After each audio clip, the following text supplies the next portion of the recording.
So we'll open with a quote of yours for you to unpack. The spirit of progressivism colonizes our institutions with progressive identity politics. It colonizes our land by appropriating it, cordoning it off, and selling it off to people from elsewhere.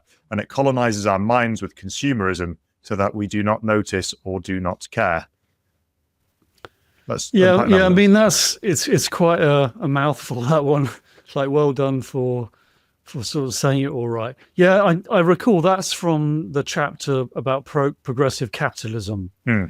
I think it closes that chapter. So it's really that about. I mean, you got the progressive identity politics, which is obviously quite a theme in the book, but then especially in that chapter, I'm dealing with capitalism, obviously, and particularly in that about land and how we treat land, and basically as something which needs to be maximized for production.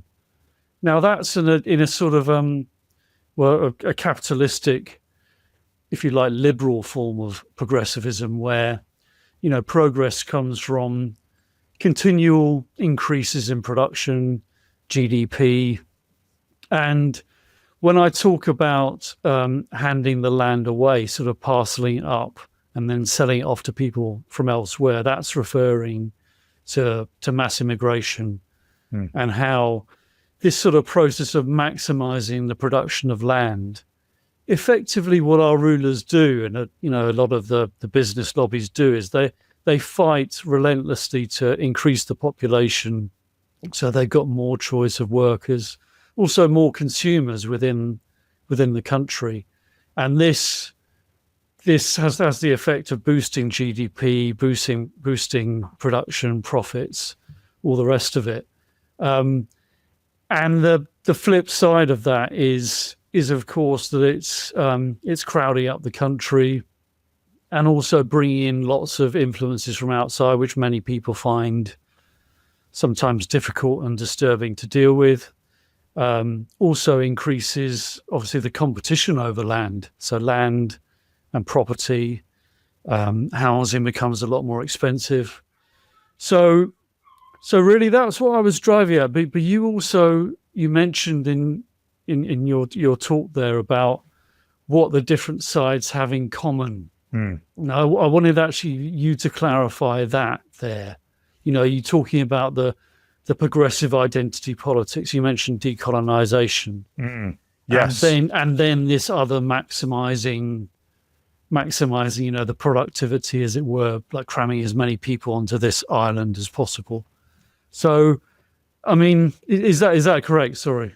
Well, I think broadly, I just remember reading that passage, or at least several passages in the book, and in fact, I think you make this point explicitly, where those who consider themselves to be part of the decolonizing crowd don't necessarily recognize that the things that they're railing against, let's say the historical fact of colonialism and colonization, this idea that it was a mortal sin for European nations to go and find themselves trading and governing and ruling over foreign lands, and that it was a dispossession of sorts, and that they had almost no right in being there, and it set off in train all of these Western ideologies and ways of being which were incongruous with the lands in which they found themselves in.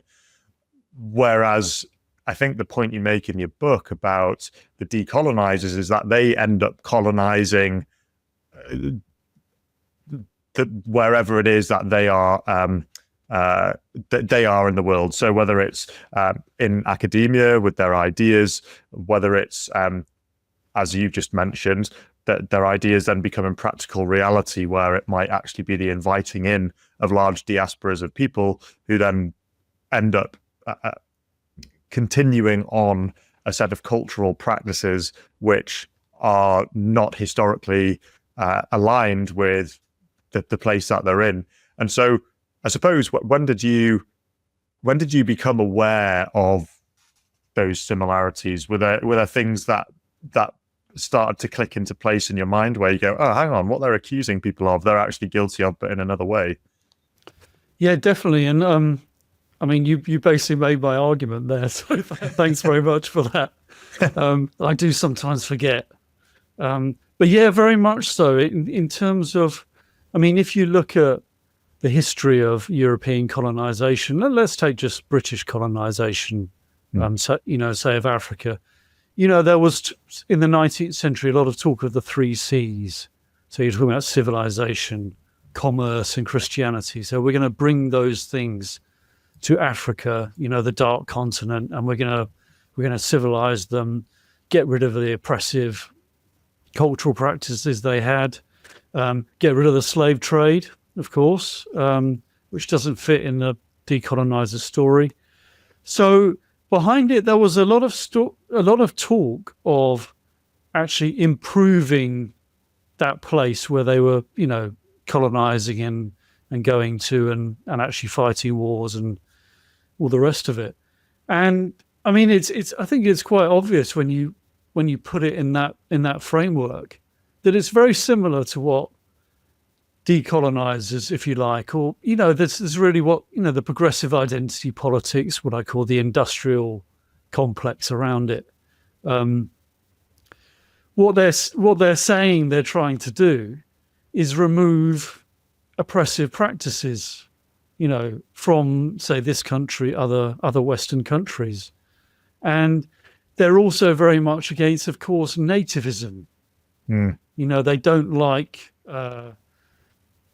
sort of traditions which are grounded in the long-standing population or whatever, and inherited authorities from that place. So it's dynamically it's pretty much, I was going to say pretty much the same, but it's obviously there's major differences, but serious similarities. And really a lot of what they're doing does come from the Western progressive intellectual tradition.